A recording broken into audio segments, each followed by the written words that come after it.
Hi there, I'm Jasmine with WTI, and before you start your fence project this year, you're gonna need some seriously heavy-duty gate hardware so you don't have those saggy, dragging gates. TFMUZERT has the heavy-duty hardware and gate installation that you need for your project. Let me show you just how easy this hardware is to install for your next gate.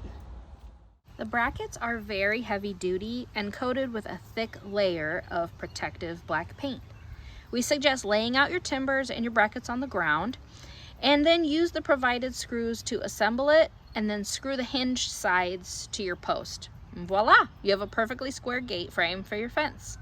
Finish your gate with your desired fence pickets and you'll have the strongest gate frame you've ever had. The hinges can barely be seen from the front side, which is such a clean look. We love this look. The strong hinges make for a really smooth opening and close as well. So before you start your fence this season, check out TFMUZERT's heavy-duty gate hardware.